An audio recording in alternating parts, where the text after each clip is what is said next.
Hey up, right, today I just want to answer a few questions that cropped up in comments on the introduction video for the Honda CL500. There seems to be a lot of misconceptions about this bike, which I think is probably why it's one of Honda's best kept secrets. Well, I say that, Honda reckon they're selling quite a lot of them. Now, I'm not going to do a full in-depth walk around of this bike because they're on showroom floors, they're a well-selling bike. You know, there are plenty of them around. Pop down to your local Honda dealer and have a close look. I'm just going to pick out the main features and, as I say, just try and scotch some of the misconceptions about this bike. Now, Honda market this bike as an urban scrambler, and I've got to admit, over the last year, because this bike wasn't on my radar, I have watched a few reviews on this bike, and a lot of people saying that it's not a true scrambler because it doesn't have this and it doesn't have that. I think this is the rumour and misinformation mill of the internet and of YouTube, really. The original official scrambling event took place in England in 1927, and the whole point of these scrambling events was to test the mettle, test the endurance and performance of normal road bikes on rough ground. I remember going to a scrambling event. I mean, it's one of my most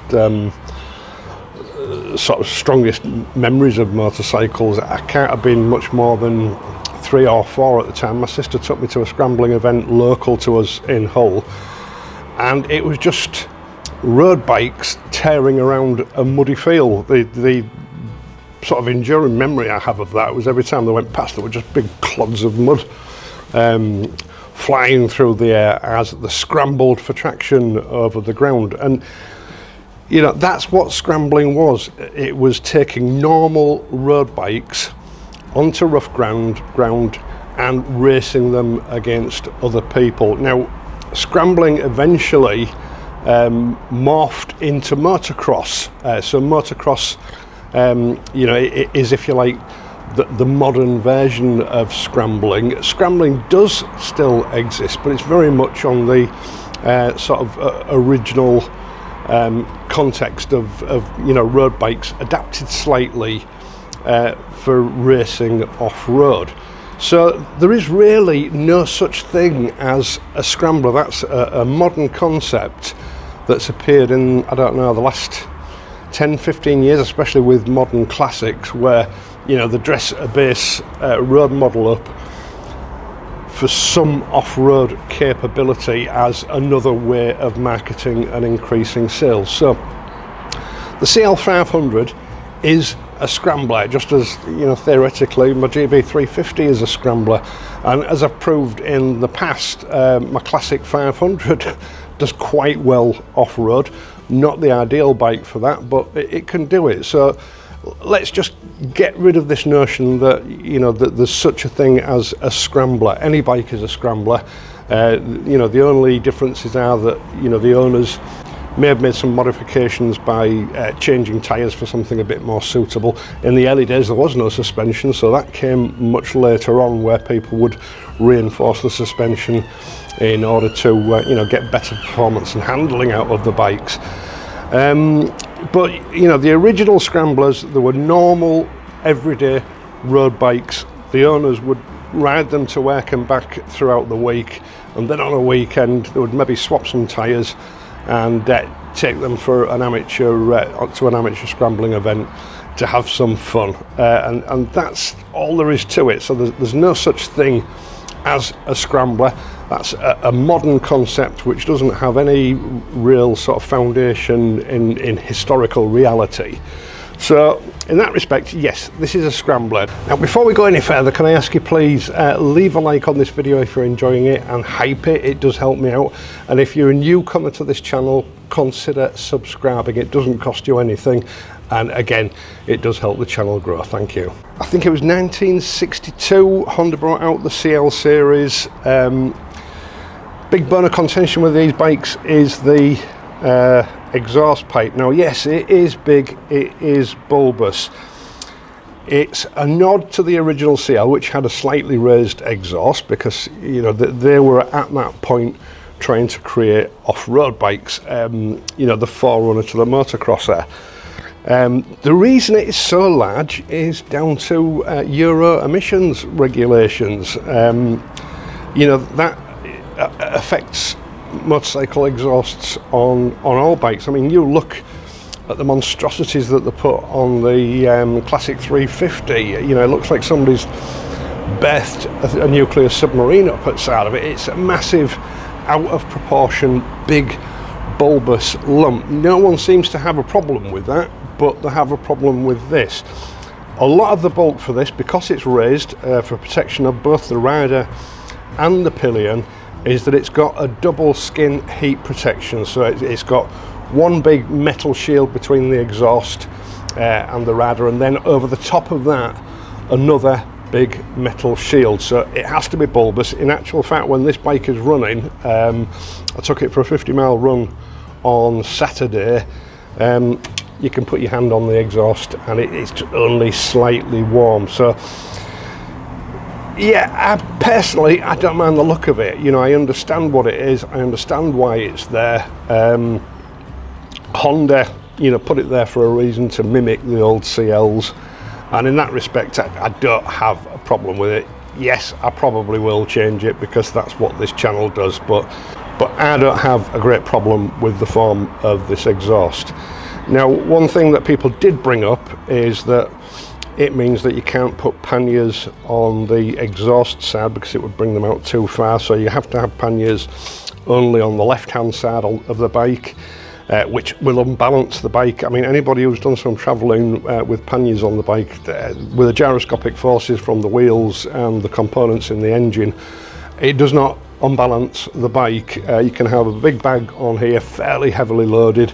It will not upset the performance, handling and balance of the bike. That is a complete myth, I think, created by people that have never done travelling with a single pannier on a bike. I do intend to sort that out by having a bag on this side and the top box if I do need to travel or we need to carry anything. I'm not a great fan of top boxes, but there you go. You know, it's the bike I've chosen, and this is what we do. We adapt the bikes that we've got for the use that we want to use them for. Now, the other thing is the design of the tank. People say that it looks too modern. What I like about what Honda's doing with their modern classics is they're taking their inspiration from bikes of the late 70s, early 1980s, which is where the demographic of motorcycling sort of cut their teeth on motorcycles. It's a really clever move. The way I see it is that modern classics are splitting up into two groups now. You've got the extreme modern classics based on 1950s and 1960s machines, which you know, most people riding now don't remember those bikes. It's purely a nostalgia that's in the head from, I don't know, watching videos or whatever. They've got no real experience of those bikes. What Honda are doing is what I would call a soft modern classic, in that they're taking their inspiration from bikes of a different era. When the Japanese were at their strongest, they'd killed off the British motorcycle industry and they were ruling the world. So what we have is basic utilitarian motorcycles without all the electronic frippery that's become common nowadays. You know, just a solid multi-purpose bike. And in that respect, you know, this tank does have a history in Honda motorcycles. The MB5 or MB50, it was a little bike that I lusted after when I was 15. I never actually got to own one, but I remember carrying a brochure around in my pocket and showing anybody that was interested to look at it. This tank is just a dead ringer for the MB5 tank, and I think there were one or two other models in the sort of smaller engine capacities that shared a similar shape. So yeah, it's classic early 1980s Honda in shape. It's not too modern at all. The inspiration is from a 1981-82 bike. Now the CL500 shares the same engine cradle as the Honda 500 Rebel. They both have the same engine, so why wouldn't you use the same engine cradle? It's just the subframe or seat rail that has been altered to turn the bike into a slightly different form factor. At the front we've got a large, I would say about 300mm floating disc. At the rear we've got a smaller, I would say 200mm or thereabouts, fixed disc. We've got a dual Nissan caliper at the front. When I say dual, I mean twin piston, and a single at the back. The brakes are adequate. This one, the pads and the discs are still a little bit green, so they're not giving me full braking force, but I know from the test bike that I rode a couple of weeks ago, the brakes are adequate, they're fine. We've got a 19-inch wheel on the front, which is standard. Up until the late 1970s was standard fare for a front wheel. You did have some smaller ones, but we didn't come into the smaller sort of 16-inch and 17-inch wheels until later on at the front. At the back we've got a 17-inch wheel. It's on Dunlops, which I'm not familiar with, these particular. I think they're a dual purpose tyre. Again, they're adequate. I don't think they're as good as the Met Sellers on the GB350, if I'm honest, but again, these tyres are green. I'm just approaching the first 100 miles on the bike. We'll see how they go. Well, the other thing is a lot of that was wet weather riding, so we'll see how these go as the bed in. Now, changes that have been made to the bike since it was first introduced. You may have seen some of the original reviews of this bike. The clocks, a lot of complaints about the clocks not being very readable. I've not got the best close-up eyesight in the world. I've got to admit, on the test bike that I rode, which is 2 years old, the weren't brilliant, but I could read it okay in most light conditions. Honda have upgraded the contrast on the instruments, on the speedo, etc. It is much better. It's still not the brightest in the world, but it is much better, much easier to read than the old version. So that's one improvement that they've made in the recent model years.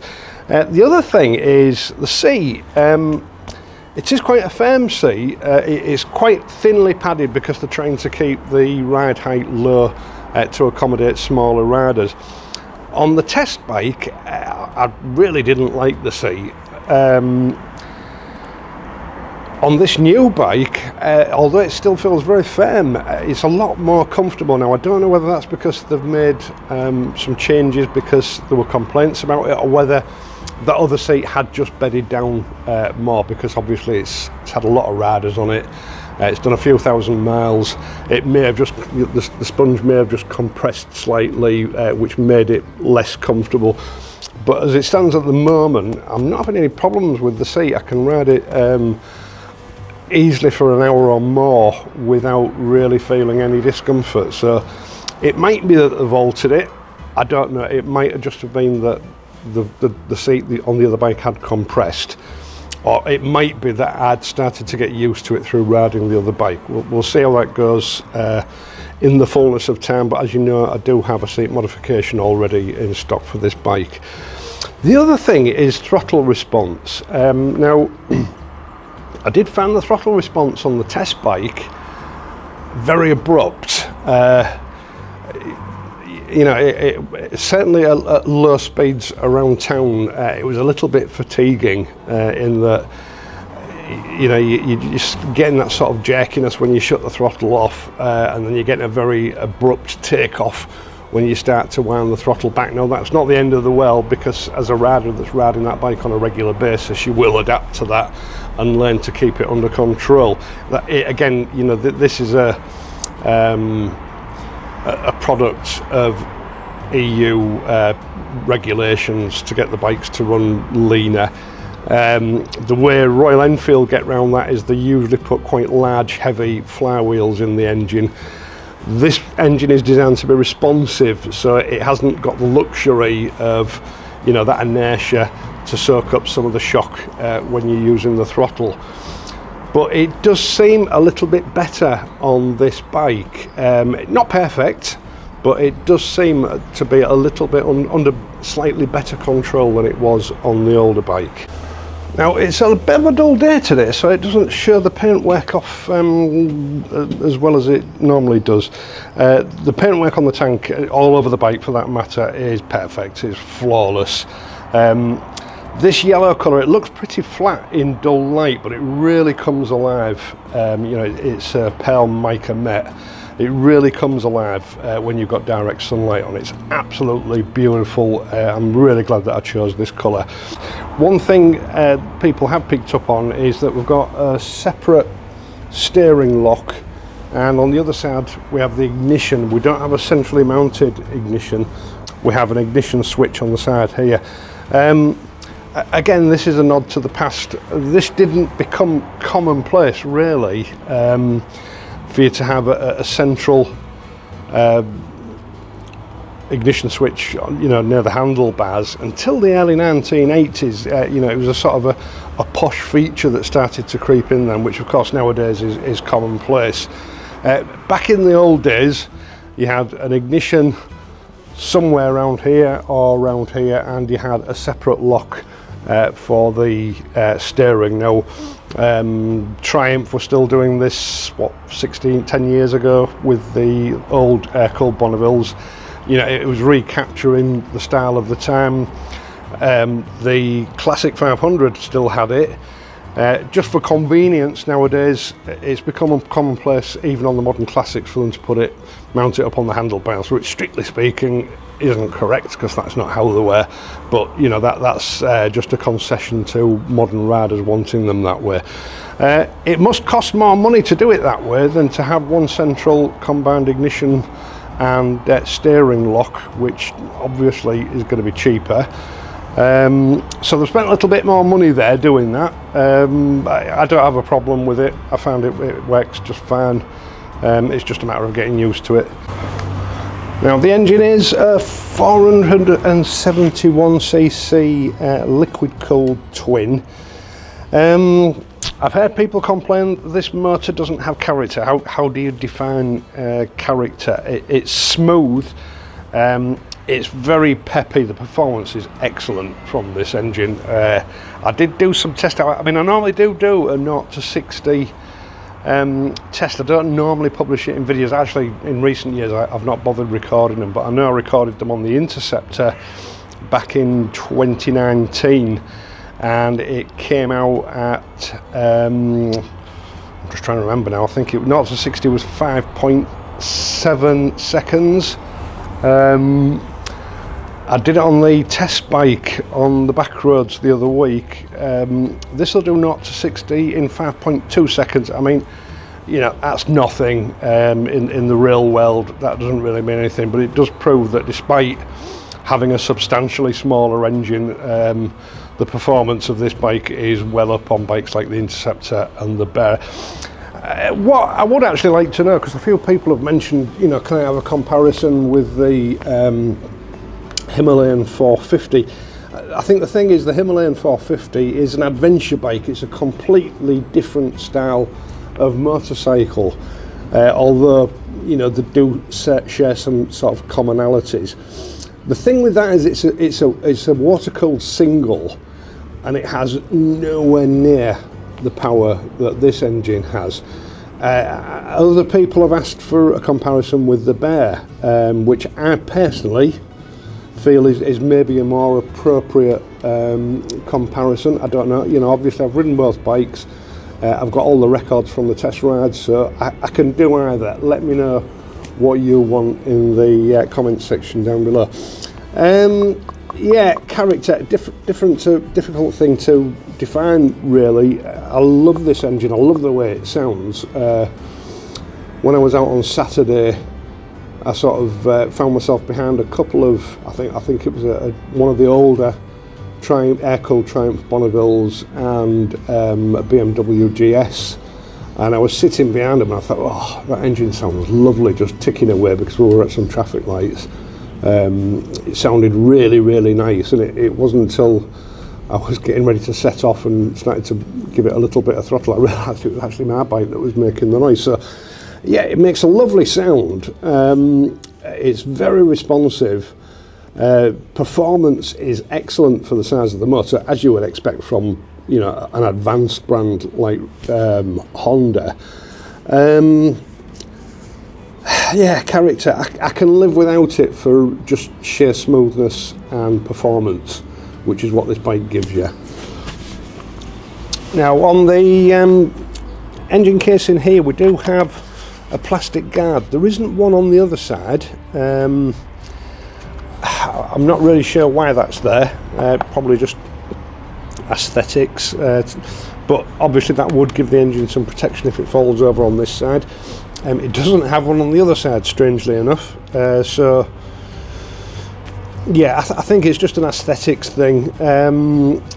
One big thing that I know a lot of people don't like is the fact it hasn't got a centre stand. You know, that's becoming more and more common nowadays because, again, it's the EU with catalytic converters. They've got to put them somewhere.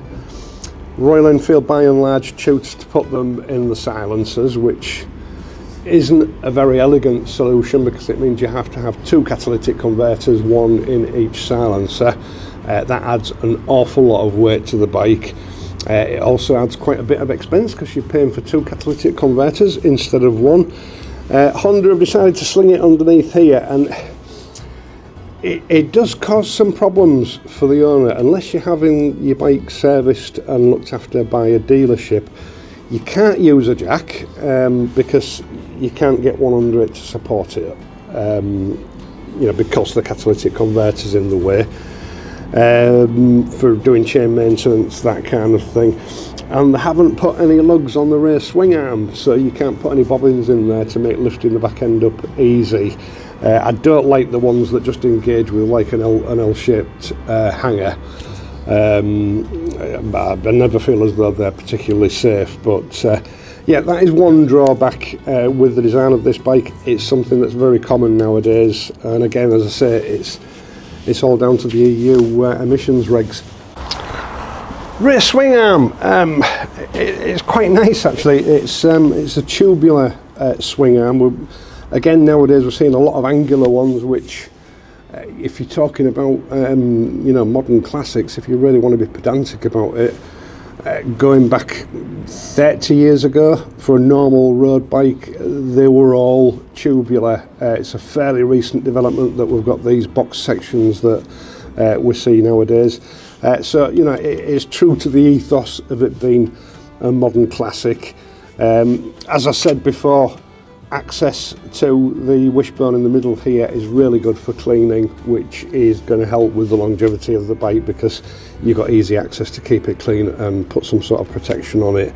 It's always a bit of a problem when they design it in such a way that you don't have access to that to get it to clean it properly. You know, those bikes that are designed that way, ultimately 10-20 years down the line are going to have some problems with corrosion because, you know, your tyres are constantly throwing stones at the wishbone. It's going to get chipped, and if you can't keep on top of it, either with touch-up or with some sort of protectant, it will eventually rust. But we've got good access here. It's something that I always look for on a bike, and it's great on this bike as it is on the GB350.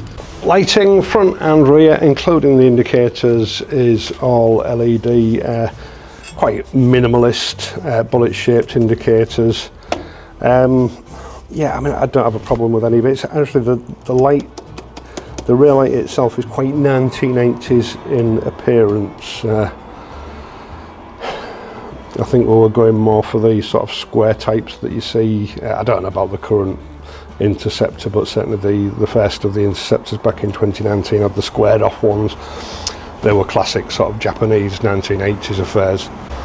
Headlamp is a rather interesting quad projector system, which yeah, they're certainly not trying to be vintage with that, are they? Yeah, I quite like it, to be honest. It's like I say, I'm starting to get a little bit fatigued by the 1950s, 1960s look. I suppose it's just you know, phases we go through. It was nice for a while, but I am getting a bit fatigued by it now. Much the same, the motor car industry is gone.